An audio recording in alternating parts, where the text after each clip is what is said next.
పని నలిగిపోయేమో సామాన్యులు. దానికోసమే ఒక రామరాజ్యం అని చెప్పి భగవద్గీత 4వ అధ్యాయం 7 శ్లోకాల ప్రకారంగా ఒక పెద్ద ఏర్పాటు చేసి దాంట్లో మనం అందరినీ భాగస్వామ్యం చేసుకుంటారు.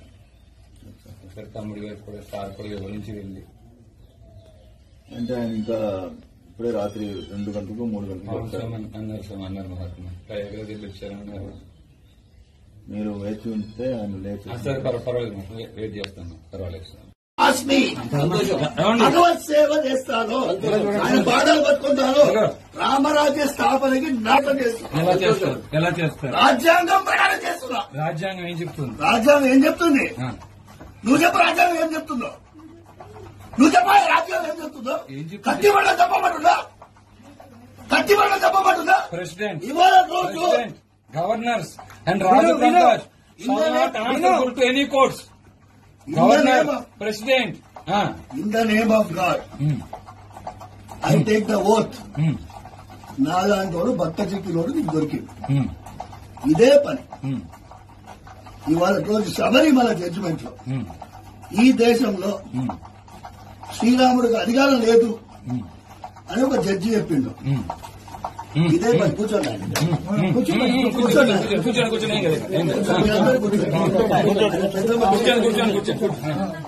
పెద్ద మనిషి. 5 జడ్జిలు. ఒక జడ్జి ఏమంటాడు, ఈ దేశం రాముడిదే కాదండి. 5 జడ్జిలు. ఒక జడ్జి ఏమంటాడు, ఈ దేశం రాముడిదే కాదండి. ఓకేనా? మనం ఈ దేశంలో రాజ్యాంగం ప్రకారం జీవించాం. అవునా కదా? మనం తనసే జుదా కర్తయ్యి అంతే. మనం బక్కోలు మనం తీసుకొని పోయి లోపలేస్తాం. మనం వెనకాల సైన్యం ఉందా? లేదు. నేనేం చేస్తున్నా, 2 గుణాన్ని తయారు చేసే ప్రయత్నం చేస్తున్నా. సోది చెప్తుందేనా? ఒకటి ఆంజనేయ స్వామి గుణం, దేనికి తెగించకుండా ఉండేది. మాట్లాడమండి. రెండోది అర్జునుడి గుణం, గురువు గారు చెప్పినట్టు ప్రవర్తించడం. ఈ 2 నేను చేస్తాను. ఈ ప్రయత్నం నాది. ఈ మీరందరూ తోడొస్తున్నారు. అలాగే ఆయన వచ్చిన 2 సమయాల్లో కూడా ఆయన వచ్చిన పరిస్థితి వేరే ఉంది. ఓకేనా? నేను స్వామివారి ఆరాధన చేయాలి. ఏమి లోపున్నా అభిషేకం చేయాలి. నేనేమన్నా 3 గంటలకు వచ్చినా నిన్న మొన్న మొత్తం నాగా సార్ చెప్పేది మేము వచ్చాం కదా. విన్న తర్వాత నువ్వు నన్ను చెప్పినావు. జడ్జిమెంట్ గురించి చెప్పారు. జడ్జిమెంట్ గురించి చెప్పారు కదా. జడ్జిమెంట్ అయిన తర్వాత ఏం చేస్తారు చెప్పండి. ఇది మనం రాజ్యాంగం ప్రకారం నడుస్తున్నాం. సుప్రీంకోర్టులో ఇంప్లీట్ పిటిషన్ వేసాం. శ్రీరాముడికి అధికారం లేకుండా ఏం దేశాలా ఇది? నీకు ఆ బిట్ పెన్షన్ అన్ని ఇస్తాం. నా దగ్గర ఉన్నాయి సార్. నా దగ్గర ఉన్నాయి. రెండోది ఏం చేస్తామంటే 8 రాజ్యాలు. రాముల వారి రాజ్యంగా పద్మనాభ స్వామి రాజ్యం.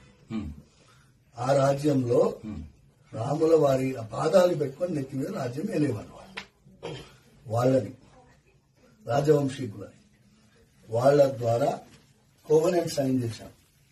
ఈ దేశంలో రామరాజ్యం ఉంటేనే మనం నడిపించగలమంటే దాని మీద 2వ ఇంప్లీట్ పిటిషన్ వేశాం. ఇవాళ రోజు అది ఫైనల్ స్టేజ్ లో ఉంది. ఓకేనా నాయన? ఇప్పుడు అడిగావు కదా, రాముడు అంటే నెక్కలేదా అని అడిగావు కదా. నీ మనసులో ఉండే భక్తి దాసుని నేను. ఎందుకంటే సుగ్రీవుడి దగ్గర రామాయణం వినండి స్వామి. రామాయణం ఆల్రెడీ అధ్యాయం చెప్తే విన్నాను స్వామి. సరే నేను చెప్పేది వినండి. మీరు విన్నాం కదా.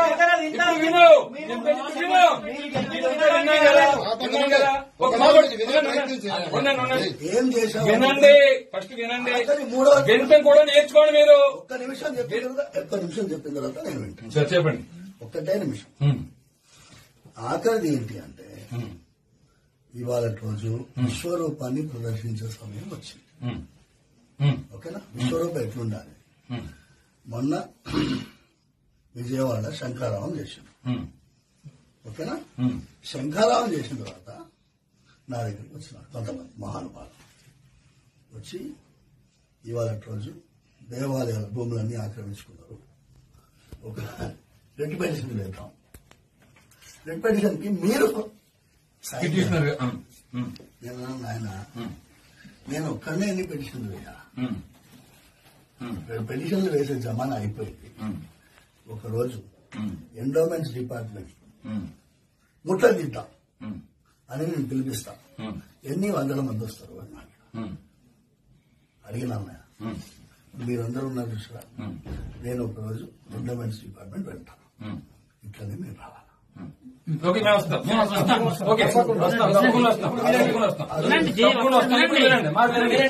చెప్పారు కదా, విన్నాం కదా.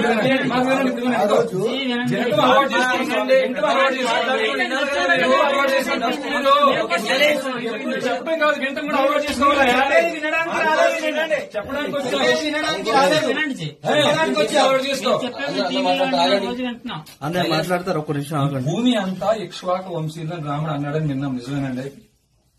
నిజమా కాదా? ఈ మొత్తం అఖిలాండగోడి బ్రహ్మాండగుడు ఆయన నాయకుడు ఆయనే. ఈ మాట అడిగి చెప్పండి. ఈ భూమి అంతా ఇక్ష్వాక వంశీయులని రాముడు అన్నమాట నిజమా అబద్ధమా అన్నాడు. ఆ ఇక్ష్వాక వంశీయులు ఏ ఏ గోత్రాల్లో ఉన్నారు? ఇప్పుడు నాకు అడిగిన చెప్పు. అడగండి, ప్రశ్నకు సమాధానం చెప్పు. నెక్స్ట్ రెండో ప్రశ్న. మీ ఆలయ పరిధిలో క్షాత్రం కలిగిన వారు భగవద్గీత 18వ అధ్యాయం 43వ శ్లోకంలో శౌర్యం తేజో దుర్తిర్దాక్షం విద్య చాపై పలాయనం దానమీశ్వర భావచ క్షాత్రం కర్మస్వభావం అనే లక్షణం కలిగిన వారు ఎంతమంది ఉన్నారు? ఏ ఏ గోత్రాల్లో ఉన్నారు? ఈ పని ఎవరు చేయాలి? ఎవరు చేయాలి? మీరు చేయాలి. మీరు చేయాలి. ఇక్కడ కూర్చొని ఇక్ష్వాక వంశీయులు ఏ గోత్రాల్లో ఉన్నారో నీకు తెలియదు. నీకు చెప్తున్నావు, హైకోర్టు అంటున్నావు, సుప్రీంకోర్టు అంటున్నావు, నీకు తెలియదా? వాళ్ళకు ఇమ్యూనిటీ ఆర్టికల్ 124(4) ఎవడైనా ఇప్పటిదాకా ఏ ప్రధానమంత్రి అయినా ఇంపీచ్ చేయగలిగారా? 77 ఐపీసీ 197 సిఆర్పీసీ వాళ్ళ రక్షణ అవుతా తెలియదా మీకు? భగవద్గీత 18వ అధ్యాయంలో 17వ శ్లోకం ఉన్న ఎస్సి నాహంకృతో భావ బుద్ధి ఎస్సి నలిపితే హత్వాపి సహిమాన లోకాన్ని హంచి ప్రయోగించే అవకాశం మాకు లేదా?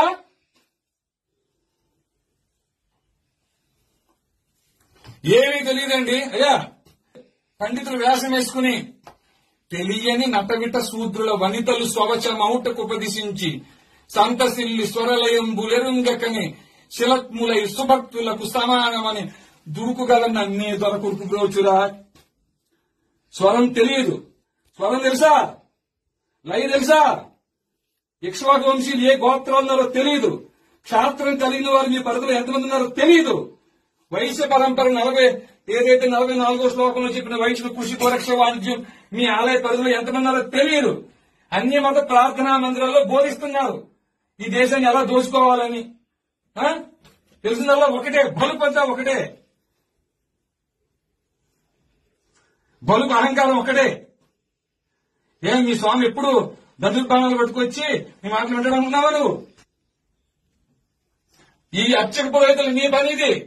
మీ ఆలయ పరిధిలో క్షాత్రం కలిగిన వారు ఏ ఏ గోత్రాల్లో ఉన్నా, వైశ్య పరంపర వారు ఏ ఏ గోత్రాల్లో ఉన్నా ధర్మస్థాపన కోసం కలిలో రామరాజ్యం ఏర్పాటు అయింది.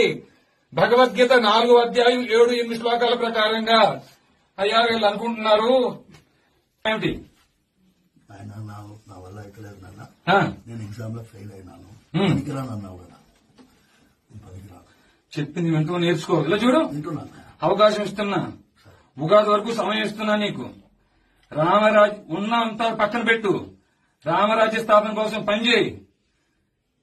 ఆ తర్వాత లేదా ఎవరో కాపాడతారు, ఎవరో చేస్తారు, రిపిటేషన్లు, ఎస్ఎల్పీలు వేస్ట్. క్యూరేటివ్స్ దాకా ఉన్నాయి, వాళ్లే దొంగలు. ఏ న్యాయమూర్తులైతే అంతటి పవర్స్ తో ఆర్టికల్ 124(4) అని ఇమ్యూనిటీతో 77 ఐపీసీతో జడ్జెస్ ప్రొటెక్షన్ యాక్ట్ తో ఇట్లాంటి రక్షణ కవచాలు పెడుతూ విర్రవీగుతున్నారా? రక్షణ కవచాలు బ్రేక్ చేయడం కోసం వచ్చేవాడి అయ్యా మేము కూడా అయ్యా అంటున్నారా? మేము వచ్చిందే న్యాయ వ్యవస్థ తోలు తీయడం కోసం. వాళ్ళ దగ్గరికి వెళ్ళి భిక్ష పడుకుంటావు నువ్వు, వెళ్ళి వాళ్ళ దగ్గరికి వెళ్ళి రిపిటేషన్లు వేసి వాళ్ళు కొట్టేస్తే ఇంపీచ్మెంట్ చేసే అవకాశం నీకు ఆర్టికల్ 124(4) ఇచ్చిందా? ఇచ్చిందా మీకు? కలిని బంధించడం కోసం వచ్చామని ఆయన మేము వచ్చింది. అయ్యా మీరు రావడం అందం మాకు లేకపోవచ్చు నాయన, కానీ మమ్మల్ని పంపించిన వాడు హరిగుణ మణిమయ స్వరములు గళమున శోభిల్లు భక్త కోడులిలలో హరిగుణ శ్రీనిల గోత్ర క్షాత్రం గుండెల్లో ఉంటానంటే కాళ్ళ దగ్గర పెట్టిన దుర్మార్గుని నేను. ఏ మాత్రం జాలి దయ లేనివాడిని. ఎందుకు వచ్చానంటే ఆ ముక్కంటి పిలిచిన పిలుపుకి వచ్చాను నేను. వీళ్ళలో ఒక్కరు కూడా వారి అన్నం కోసం కుటుంబం కోసం రాలేదు. ధర్మం కోసం ప్రాణం ఇవ్వడం కోసం వచ్చారు. ఆ తల్లి ఇంట్లో చెప్పి వస్తా నేను తిరిగి రాకపోతే మీరు నా కోసం బెంగ పెట్టుకోవద్దు అని చెప్పి వచ్చారు. ఇక్కడ దొంగలు ఎవరు తెలుసా ఆయన? దొంగలు ఎవరు? మర్డర్లు మానభంగాలు చేసేవాళ్ళు కాదు. వాళ్ళని శిక్షించాల్సిన న్యాయమూర్తులు పనిచేయటం మానేశారు తండ్రి. వింటున్నారా? ఈ న్యాయమూర్తుల మీద 197 సిఆర్పిసి ప్రయోగించాల్సిన కేంద్ర రాష్ట్ర ప్రభుత్వం ఈ పని మానేసింది. ధర్మాన్ని బోధించి క్షాత్రం కలిగిన వారిని వెలికి తీసి వాళ్ళని గుర్తించి వారి పోషణ నిమిత్తం సైన్యంగా తయారు చేయించాల్సిన అధ్యయనంతో కూడా అధ్యాపనం చేయాల్సిన ఈ పని మీరు మానేశారు. అయ్యా అయినప్పటికీ మా ఇక్ష్వాక వంశీయుల సాంప్రదాయాన్ని అనుసరించి ఒక్క అవకాశం మీకు ఇస్తున్నాం. ఇది తప్పితే మేము రాము మహాత్మా వచ్చి చేయాల్సిన పని చేసుకెళ్లిపోతారు. విన్నారు స్వామి? మీ పని మీరు చెయ్యమని మరొకసారి మనవి చేసుకుంటున్నాం. అయ్యా పెద్దలు ఎవరన్నా మాట్లాడేదేముందా స్వామి? మహాత్మా పురుషోత్తములారా, అయ్యా మంచిగా చేసుకోండి. ఓ సైనికుడిని ఇవ్వండి. అర్థమైందయ్యా? సైనికుడిని మాత్రం ఇవ్వండి. ఎందుకు ఇప్పుడు బయట మసీదులో ఏం చేస్తున్నారు మీకు తెలియదేముంది? మసీదులో ఏం చేస్తున్నారా లేదా? ఆవులను కాపాడితే నన్ను 4 రోజులు జైల్లో పెట్టారు.